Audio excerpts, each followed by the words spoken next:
उस मैसेज को पढ़ने के बाद भर बरसात में भी उसका चेहरा सूरज की तरह खिल उठा था। लकी ने इस मैसेज को पढ़कर खत्म किया ही था कि उसके फोन पर बारिश की बूंदें जमा होने लगी थीं। लकी ने थोड़ी देर की खुशी मनाने के बाद याद किया कि वो सच में गरीब नहीं था। असल में उसके परिवार ने उसे एक परीक्षा में डाल रखा था जिसका नाम था गरीबी अभ्यास परीक्षा। इस परीक्षा के तहत लकी को अग्रवाल खानदान में उसके नाम की जमीन और जायदाद पर तभी हक मिलने वाला था जब वो इस परीक्षा को पास कर लेता। अचानक से उसे याद आया कि वो गरीब नहीं था बल्कि गरीब होने की परीक्षा दे रहा था। हालांकि परीक्षा देते देते उसे 8 बरस हो चुके थे, इसलिए उसे एहसास होने लगा था कि वो कभी परीक्षा को पास ही नहीं कर पाएगा और हमेशा हमेशा के लिए गरीब ही रह जाएगा। अच्छा हुआ चली गई, अब मिलना कभी। लकी ने होटल की तीसरी मंजिल की ओर देखा और पानी के अंदर ही अपना पैर पटक दिया। वो डिंपल को कोस रहा था। उसने अपनी मोटरसाइकिल उठाई और फिर से चमन मेडिकल स्टोर जाने के लिए मुड़ने लगा। अगले दिन जब लकी की आंख खुली तो वो सीधा उठा और तैयार होकर शहर के सबसे बड़े बैंक न्यू सिटी बैंक पहुंच गया। न्यू सिटी बैंक न सिर्फ शहर का सबसे बड़ा बैंक था बल्कि वो सबसे अमीर बैंक भी था। वहां पर शहर के सबसे अमीर लोगों के ही पैसे जमा किए जाते थे। लकी वहां पैसे को निकलवाने के लिए जा रहा था। New city bank south Delhi में बसा हुआ था और उसके दरवाजे के बाहर महंगी से महंगी गाड़ी खड़ी थी। भाई, अब इसमें से कौन सी नई गाड़ी लेगा, लकी ने मन ही मन सोचा। उसे यकीन नहीं हो रहा था कि कल तक तो वो एक मोटरसाइकिल तक नहीं खरीद पा रहा था और आज वो एक कार, और वो भी इतनी महंगी कार खरीदने की सोच रहा था। फिर उसने अपनी नजर गाड़ी पर से हटाई और बैंक के अंदर जाने लगा।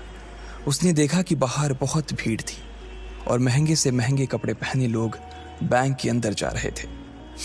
कहाँ दवाओं की बदबू और कहाँ ये खुशबू। उसने एक बहुत ही गहरी सांस के अंदर ज्यादा से ज्यादा खुशबू को समेटने की कोशिश करते हुए अपने मन में सोचा, लेकिन अगले ही पल उसके मन में संकोच पैदा हो गया था।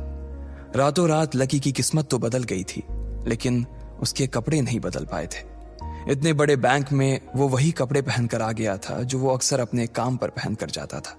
पैसे लेते ही ना सबसे पहले नए कपड़े खरीदने हैं, लकी ने अपने आप से कहा और फिर बैंक के अंदर दाखिल होने लगा। जैसे ही उसने दरवाजे को धक्का दिया, उसे आवाज आई, आउच! लकी थोड़ा सा हड़बड़ी में दिखाई दे रहा था और इस जल्दबाजी के चक्कर में वो एक लंबे बाल वाली लड़की से जा टकराया था जो कि उसके बगल में ही चल रही थी। माफ करना, मैं आपको देख नहीं पाया, सॉरी। लकी ने तुरंत उससे हाथ जोड़कर माफी मांगते हुए कहा। उस लड़की ने इतने अच्छे कपड़े पहन रखे थे कि उसे देखकर ही लग रहा था कि वो किसी अमीर घराने की लड़की थी, इसलिए सॉरी बोलते वक्त ना चाहते हुए भी लकी के हाथ उसके सामने जुड़ गए थे। लेकिन जब उस लड़की ने लकी के कपड़े और उसके हुलिये को देखा तो उसने अपनी नाक भौं सिकोड़ ली। वो लगभग हर रोज इस बैंक में आया और जाया करती थी, लेकिन उसने आज तक इस बैंक के अंदर लकी जैसे फटीचर आदमी को घुसते हुए नहीं देखा था। उसके बालों में से आंवले के तेल की गंध आ रही थी। उसने गुस्से भरी नजरों से लकी की ओर देखा और बोली, क्यों नहीं देख पाए? मैं क्या ट्रांसपेरेंट हूं? तुम्हें इतनी बड़ी लड़की दिखाई नहीं देती? इससे पहले कि बात आगे बढ़ती, उस लड़की ने देखा कि इस बैंक की मैनेजर यास्मीन पटेल उन दोनों की ओर बढ़ी चली आ रही है। उसने भी लकी को देखकर वैसी ही शक्ल बनाई थी जैसी शक्ल उस लंबी लड़की ने बनाई थी। I am so sorry miss, आपको कहीं लगी तो नहीं? यास्मीन ने उस लड़की से पूछा और फिर घिन्न भरी नजरों से लकी की ओर देखने लगी। लकी तमतमाती आंखों से उन दोनों को देखा जा रहा था। वो जानता था कि उसने इतनी जोर से भी दरवाजा नहीं खोला कि उसे चोट लग जाए, लेकिन असल में उसे यह मालूम नहीं था कि वो लोग उसे नहीं बल्कि उसके कपड़े को देख रहे थे। यास्मीन ने लकी को ऊपर से नीचे तक देखा और ना जाने उसके मन में क्यों शक पैदा हो गया। क्या आप मुझे बता सकते हैं कि आप यहाँ पर किस काम से आए हैं? यास्मीन ने बड़ी मुश्किल से अपने चेहरे पर एक मुस्कान लाते हुए कहा। वो उसका हुलिया देखकर ही समझ गई थी कि वो यहाँ का कस्टमर तो नहीं था। लकी ने अपने आप को संभाला और कहा, हाँ, वो मैं अपना पैसा निकलवाने के लिए आया था। पैसे निकलवाने के लिए आए हो? यास्मीन ने लकी की बात को ही दोहराते हुए कहा।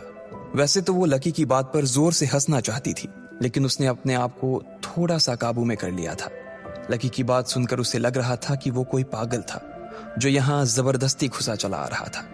हाँ, तो क्या आपके पास कार्ड है? यास्मीन ने उससे आगे पूछा।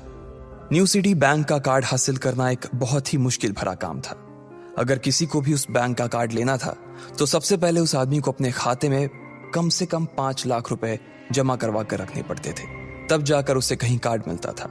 लेकिन लकी तो पहली बार ही यहाँ आ रहा था, इसलिए उसके पास कार्ड होने की कोई संभावना ही नहीं थी। लकी जब यास्मीन के सवाल का जवाब नहीं दे पाया तो यास्मीन ने फिर उससे पूछा, मैं पूछ रही हूं कि आपके पास कार्ड है? वो समझ गई थी कि लकी पागल ही था जो कहीं से भागकर सीधा उनके बैंक में आ गया था। कार्ड नहीं मेरे पास। लकी ने उसके सवाल का जवाब दिया और वो फिर इधर उधर देखने लगा। जैसे ही उस लंबे बालों वाली लड़की ने लकी का जवाब सुना तो वो खिलखिलाकर हंस पड़ी। यास्मीन को तो सिर्फ लग रहा था कि वो पागल है, लेकिन वो लड़की तो अपने मन में मान चुकी थी कि यह लड़का कोई पागल ही है जो कहीं झोपड़ पट्टी से यहाँ आ गया है। इससे पहले कि आगे कोई कुछ कह पाता, उस लंबे बालों वाली लड़की के पिता वहां आ गए और बोले, चलो बेटी। उनके हाथों में कुछ कागजात थे। लकी ने देखा कि उन्होंने महंगा सा सूट पहन रखा था। उस लड़की ने यास्मीन के दोनों हाथों को पकड़ा और बोली, यास्मीन देखो, अगर इस तरह के सड़क छाप लोग तुम्हारे बैंक में ऐसे ही घुसते चले आए ना और बाकी कस्टमर्स को परेशान करने लगे तो तुम्हारे बैंक की इमेज और उसके शेयर्स दोनों को काफी नुकसान होगा। एक मैनेजर होने के नाते तुम्हें इन सब चीजों का ध्यान रखना चाहिए। मुझे उम्मीद है कि आगे मेरे साथ ऐसा कुछ नहीं होगा, उस लड़की ने कहा और अपने पिता के साथ बैंक के बाहर चली गई। अपना ध्यान रखना कोयल मैडम, मैनेजर ने उसकी गाड़ी तक छोड़ने के लिए आते हुए कहा। आज तो वो बाल बाल बच गई थी। कोयल और उसके पिता इस बैंक के सबसे पुराने और सबसे वफादार कस्टमर्स थे।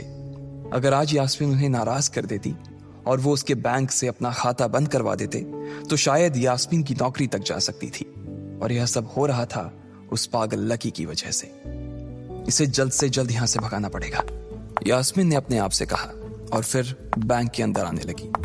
यास्मीन उसे अपने बैंक से बाहर निकालने के तरीके के बारे में सोच रही थी, मगर जैसे ही वो बैंक में दाखिल हुई उसने देखा कि लकी वहां था ही नहीं।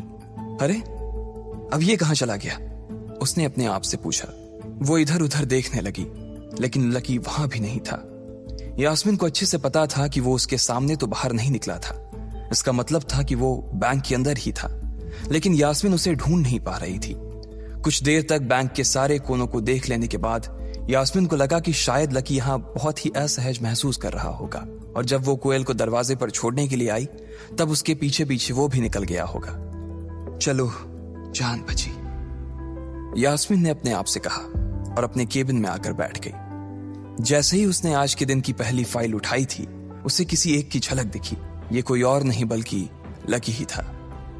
अरे ये कहां छिपा हुआ था, यास्मीन ने अपने आप से ही कहा और तुरंत फाइल को टेबल पर रखकर वो ऑफिस के बाहर आ गई। उसने देखा कि लकी बैंक के वीआईपी लॉन्ज के बाहर खड़ा था और उसके खंबे की आड़ की वजह से वो यास्मीन की नजर से बाहर हो गया था। अब यास्मीन को तो वो मिल गया था, लेकिन उसके लिए उससे भी बड़ी एक और मुसीबत खड़ी हो गई थी। लकी जिस कमरे के बाहर अभी खड़ा था उस कमरे के अंदर शहर के सभी रईस लोगों का उठना बैठना था।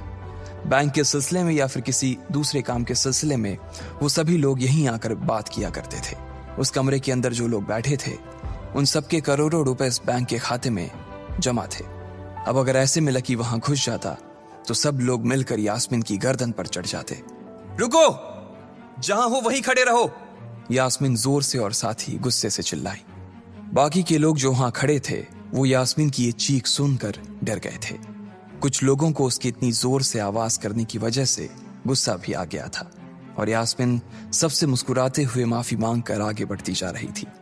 वो लकी को किसी भी तरह से उस कमरे में जाने से रोकना चाहती थी, लेकिन उससे पहले ही वो उस कमरे के अंदर दाखिल हो चुका था। अरे यार, ये आदमी है या गधा, यास्मीन ने अपना ही सिर पीटते हुए कहा और वो भी उस कमरे के दरवाजे की ओर बढ़ने लगी। उसने उस कमरे का दरवाजा खोलने की कोशिश की लेकिन वो अंदर से लॉक हो गया था। बाप रे, ये कैसा आदमी है, बिना परमिशन के अंदर घुसा तो घुसा लेकिन दरवाजा भी अंदर से बंद कर लिया। अब यास्मीन की सांसें फूलती जा रही थी, उसे बहुत डर लग रहा था। उसका जी यह सोचकर घबराए जा रहा था कि ना जाने अंदर लकी और उस रिलेशन मैनेजर के बीच क्या हो रहा होगा। इधर जैसे ही लकी कमरे में दाखिल हुआ वहां का कस्टमर रिलेशन मैनेजर जो कि सोफे पर फैला हुआ था वो उसे देखते ही अचानक सीधा बैठ गया।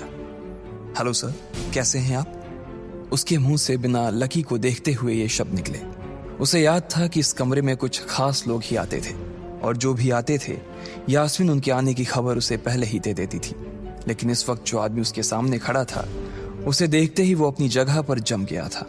ना तो वो कहीं से भी वीआईपी लग रहा था और ना ही वो उसका कोई रिश्तेदार था। कौन हो भाई तुम, क्या चाहिए तुम्हें? उस मैनेजर ने 20 साल के जवान लड़के को देखते हुए कहा, मैं यहां अपना पैसा लेने आया हूं। लकी ने सीधे मुद्दे की बात को मैनेजर के सामने रखते हुए कहा, तुम्हारे पास हमारा सुप्रीम कार्ड है? मैनेजर ने उससे ऊपर से नीचे तक देखा और पूछा, नहीं नहीं, मेरे पास कोई कार्ड नहीं है। लकी ने कहा, तो फिर हम तुम्हें कोई पैसा नहीं दे सकते। चलो अभी दरवाजा खोलो और सीधा बाहर निकलो। मैनेजर ने कहा और सोफे पर से उठ गया। नहीं, मैं अपना पैसा लिए बिना नहीं जाऊंगा यहां से। लकी भी जिद पर अड़ गया। अरे बोला ना, बिना कार्ड वाले को पैसा नहीं मिलता है, और वो भी पैसा होगा तब तो मिलेगा ना। मैनेजर ने उसके करीब आते हुए कहा, अरे पैसा है तभी तो निकालने आया हूं सर। लकी ने कहा, देख फालतू की बहस मत कर सुबह सुबह, वरना मैं सिक्योरिटी को बुला लूंगा तो वो लोग मार मार कर बाहर निकालेंगे तुझे। लकी यह सुनकर घबरा गया था। मैनेजर के चेहरे का गुस्सा उसे साफ नजर आ रहा था, लेकिन ऐसा भी नहीं था कि वो झूठ बोल रहा था। भले ही उसके पास कार्ड नहीं था, लेकिन इसका मतलब ये नहीं था कि वो अग्रवाल खानदान का लड़का नहीं था। जैसे जैसे मैनेजर उसकी ओर बढ़ता चला जा रहा था, लकी का डर भी बढ़ता जा रहा था। मैनेजर को लग रहा था कि वो कोई संकी था और वो उसे धक्का मारकर बाहर निकालने के लिए आगे बढ़ ही रहा था कि अचानक घबराए हुए लकी के दिमाग में एक आइडिया आया। फिंगरप्रिंट! उसने अपना अंगूठा कमरे में मौजूद उस मैनेजर के सामने उठाते हुए कहा। फिंगरप्रिंट? कौन सा फिंगरप्रिंट? मैनेजर ने चौंकते हुए पूछा। अरे अरे, आपने कहा ना कि आपको कार्ड चाहिए, पर मेरे पास कार्ड नहीं है, फिंगरप्रिंट है, और मुझे मालूम है कि आपके यहाँ फिंगरप्रिंट से भी पैसे निकलते हैं। यह कहते ही लकी ने एक राहत की सांस ली थी, लेकिन मैनेजर को यह समझ नहीं आ रहा था कि आखिर लकी को फिंगरप्रिंट की जानकारी मिली कैसे। तुम फिंगरप्रिंट यूज करना चाहते हो? मैनेजर ने लकी को घूरते हुए पूछा। लकी की शक्ल और उसका हुलिया मैनेजर के लिए उसकी बातों से मेल नहीं खा रहा था।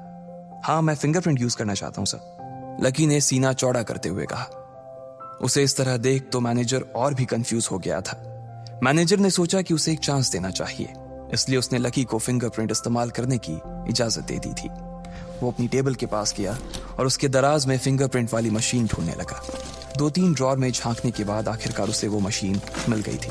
चुपचाप यहां पर अपना अंगूठा लगाओ, मैनेजर ने मशीन को आगे बढ़ाते हुए लकी से कहा। लकी ने अपनी फटी हुई पैंट के पिछले हिस्से में अपना अंगूठा पोंछा और फिर उस मशीन पर लगा दिया। 2 सेकंड बाद मशीन में से एक आवाज आने लगी। उसके अंदर एक लाल बत्ती चल रही थी और वो जोर जोर से बीप कर रही थी। देखा, तुम्हारा फिंगरप्रिंट मैच नहीं कर रहा है। मैंने पहले ही बोला था कि कोई खाता नहीं है इस बैंक में तुम्हारा। मैनेजर ने लकी को ऐसे देखा जैसे वो कोई बड़ा अपराधी था। मैनेजर उसकी पैंट की ओर देखने लगा। उसे लग रहा था कि लकी ने अपनी जेब में कोई हथियार छुपा रखा था और वो मैनेजर को बेवकूफ बना रहा था। इससे पहले कि लकी अपनी जेब से कोई बंदूक या बम निकालता, मैनेजर ने अपना फोन निकाला और पुलिस का नंबर लगाने लगा। लकी ने उसकी स्क्रीन पर देख लिया था कि वो 100 नंबर पर फोन लगा रहा था। लकी बुरी तरह से घबरा गया था। वो बहुत ही उत्साह और जोश में अंदर तक तो चला गया था, लेकिन उसे मालूम नहीं था कि वो इतनी बड़ी मुसीबत में फंसने वाला है। अब आगे क्या होने वाला था? क्या लकी उसे पुलिस को बुलाने से रोक पाता? कहीं उसे कोई फेक मैसेज तो नहीं आया था? लकी कैसे इन मुसीबत से बाहर निकलेगा? आपको क्या लगता है, क्या होंगे इन सभी सवालों के जवाब? कमेंट बॉक्स में कमेंट करके जरूर बताएं, और सभी सवालों के जवाब को जानने के लिए सुनते रहिए इंस्टा मिलीनियर सिर्फ